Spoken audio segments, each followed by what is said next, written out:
Uma outra coisa que é interessante é o seguinte, quando alguma coisa dá errado, eles não ficam numa coisa assim, eu te disse, eu falei, sabe?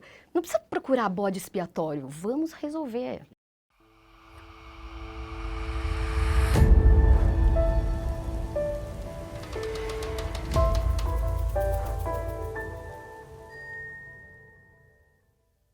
Olá, eu sou Sandro Magaldi E eu, José Salib Neto.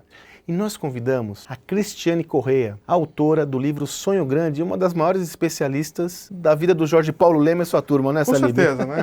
Ela decidiu que ela queria escrever a biografia deles, né? Sim. Escreveu com muita maestria o Sonho Grande. E, na verdade, uma das fortalezas do Jorge Paulo, do Beto e do Marcel é a cumplicidade que eles têm entre eles, né? A questão de saber que, mesmo eles não estando juntos, eles estão pensando juntos. Assiste o vídeo que eu tenho certeza que você vai aproveitar bastante. E temos aqui hoje mais uma convidada para lá de especial, né, Salibão? Pois é, a autora que mais vende livros no Brasil, né? Cristiane Correia. É, um dos seus protagonistas principais do seu projeto, né, o Jorge Paulo e o Sicupira, o Marcel Telles, são presença constante no nosso livro.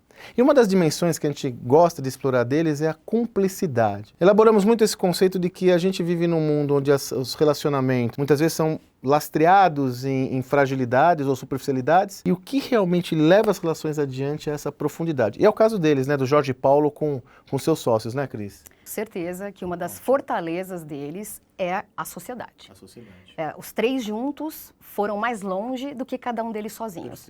E por que funciona? Embora eles tenham personalidades diferentes, eles acreditam nas mesmas coisas. Então, eles acreditam na importância de formar gente boa, na importância da meritocracia, na importância de você cortar custos, na importância de você pensar no longo prazo. Então, eles têm algumas premissas que são, assim, idênticas para os três. E um outro fator que eu acho que é importante é o seguinte, cada um no seu galho, né? Jorge Paulo é o grande, sei lá, um estrategista, como a gente queira chamar. Então, ele tá lá na dele. A cerveja é com o Marcel Telles. O Beto cuida de lojas americanas, B2W e muita coisa de novos investimentos, porque ele é um cara que está sempre circulando, vendo coisas pelo mundo e tal. O que um falar sobre a sua área de atuação, os outros dois vão simplesmente respeitar. Então, juntos, se der certo, ótimo, se der errado, morre junto. Eu acho que no caso deles tem um outro fator, que é o fato deles serem pouco vaidosos. Isso é fundamental. De não querer aparecer, querer parecer mais que o outro, de né? não falar assim, não, isso fui eu que fiz, não, isso é meu, Isso é uma autoria, eu né? que sou o bom. Perfeito. Eles não entram nesse jogo. Ego zero. Então, assim, acho que a grande vaidade deles é construir coisas grandes e tal. Agora, ficar aparecendo como o autor da ideia genial, eles não estão nem aí para isso. Agora, Cris, quais são alguns outros exemplos que você conhece de cumplicidade que você já viu na tua Olha, carreira? um exemplo que eu acho muito interessante é o próprio Warren Buffett com o sócio dele, que é o Charlie Munger, né? Mas assim, né, o Buffett tem um evento anual, Sim. que é o Woodstock do capitalismo, que brincam, né?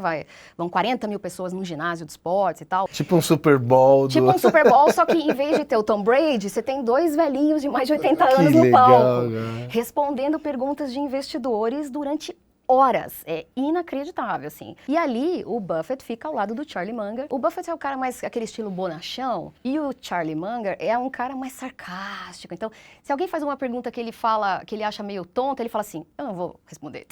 Simplesmente assim. Você vê que eles se complementam. E eles têm essa sociedade que funciona super bem. Há várias décadas, se não me engano, mais de 40 anos, 50 anos, alguma coisa assim. Uma outra coisa que é interessante é o seguinte, quando alguma coisa dá errado, eles não ficam numa coisa assim, eu te disse, eu falei, sabe? Não precisa procurar bode expiatório, vamos resolver. Cris, o que você recomenda agora? A gente vê essa onda enorme de startups, cada vez mais, né? Querendo abocanhar todas essas fatias das empresas estabelecidas em todas as áreas, né? Então, vemos muitos jovens agora que já entram como vários sócios, né? O que você falaria para essa turma a respeito de trabalhar a cumplicidade dentro deles? O exemplo que eu vejo do trio me mostra que uma sociedade bem estruturada, ela pode ser mais valiosa do que uma empresa do eu sozinho. Você pode ir mais longe. Então, não é porque ele é seu amigo de infância, porque ele é seu primo, entendeu? Porque ele é um cara tão legal. Pô, um cara legal pode continuar sendo seu amigo, não quer dizer que ele tem dinheiro. Põe ele como sócio investidor. Põe ele como sócio investidor. Existem maneiras de adequar. Então, se você precisa de um sócio que tenha dinheiro, legal. Põe ele como sócio investidor, sem ter ingerência no dia a dia, estabelece as regras de governança. Duas coisas importantes, escolher bem o sócio, com critérios objetivos, não é com coração. Quem que pensa como eu, assim, quem tem os grandes valores iguais aos meus? e estabelecer as regras de governança, como esse jogo vai funcionar. Né? Eu já tive cúmplices que depois não viraram outra coisa, né? Porque eu achava que era para a vida inteira, né? E eu me comportei como um cúmplice. Mas as pessoas mudam, né? O tempo muda, de repente a pessoa financeiramente chega num certo nível, aí nós já chega numa idade que ela não quer mais que trabalho para ela vira uma dor de cabeça. Né? Então como é que você trabalha com essa questão de, né, para que a cumplicidade seja boa enquanto dure, né? E quando termina, como é que termina para não acabar em briga também, né? Como você falou, e não quer dizer que alguém está certo ou errado, não é essa a discussão. Sim, mas assim, os interesses em algum momento mudaram, porque as pessoas mudam, elas se envelhecem, ou elas casam de novo, ou elas querem morar fora, entendeu? A gente muda os interesses. Puta, mas olha só, é que nem quando vai casar. Quando você vai casar, você não coloca se você vai casar com comunhão parcial de bens, com comunhão total de bens. E, pô, não tem nenhum compromisso que você assume na vida que você pensa mais no longo prazo que um casamento. E no entanto, os casamentos acabam. Só que você, de largada, você fala, como é que eu vou lidar com os meus bens se o casamento acabar? Se você pensa nessa hora, por que você não vai pensar na empresa? Essa cumplicidade, por exemplo, no caso da Trinca, do Jorge Paulo, o Marcel e o Beto, a gente tem aqui esse trabalho muito bem realizado com eles. Agora eles tiveram a manha de descer essa perspectiva e atrair talentos importantes, né? Como que é isso? Isso é a força da cultura, né? É, no fundo, todo mundo acreditar naquilo ali. Estamos todos acreditando. Não importa se é bonança ou se é tempestade. A gente continua acreditando na mesma. Olha, essa cumplicidade dos três, eu acho tão interessante que assim... Então, nesse período todo, eu não consegui que ninguém me contasse um ponto em que eles publicamente tivessem divergido. Não diga. Numa reunião. É mesmo? Então, isso nunca, é muito raro. Nunca. Assim, eu acho impossível em nenhum momento eles nunca terem divergido. Mas fica entre os três. Você lembra de outro caso similar aqui? Não, no Brasil eu desconheço. Uma sociedade que já está indo para quase 50 anos. Quase 50 anos. Quase 50 anos. Então, 45, vamos dizer 45 anos. E que não tem Tô te falando, nunca me falaram de uma coisa que eles têm divergido. E veja, mesmo no negócio, né? Você não vê nenhum tipo de... Seria normal. É simples, né? Você sabe, Cris, uma vez eu me recordo, até nem sei se eu comentei, já comentamos na hora, um momento que o Salib foi entrevistar o Marcel Telles, na época, para a revista, ele me convidou, que ele sabe que eu gosto, e a gente já está pensando no livro, né, Salibão? E quando eu saí da entrevista, eu saí com uma raiva, até falei para ele, me senti um idiota, porque parece tão simples, mas não é que parece, né, Cris?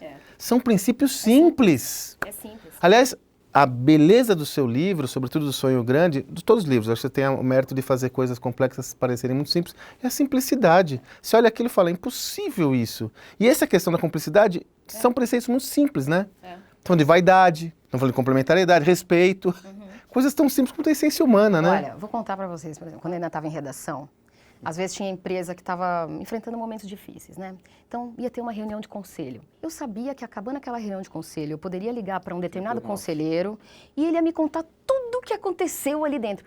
Mas nas empresas deles não tem a menor chance disso acontecer. Ou assim, queremos ir para um tal lugar, mas o fulaninho quer ir para outro lugar. Não tem. É assim, é uma coisa espírito assim, corpo, estamos né? juntos, é espírito de corpo, estamos juntos.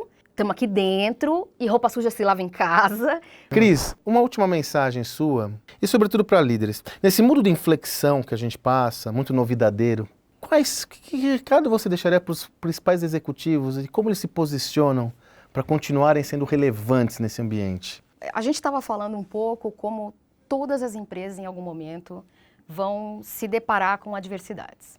Então, não importa que seja uma empresa que cresce assustadoramente como o Facebook, uma empresa que fez 15 anos agora e todo mundo fala, olha, Mark Zuckerberg, gênio e tal, passou o ano de 2018 inteiro se explicando por problemas de privacidade. Você vai enfrentar problemas. Então, assim, se eu pudesse deixar um recado, seja humilde.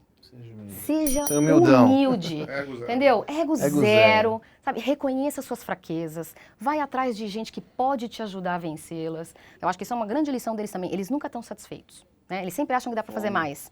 Essa fome que a gente está falando.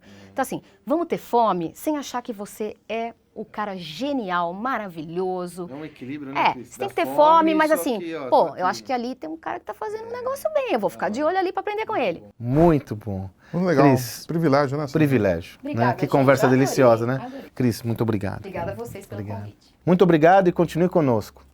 Obrigado.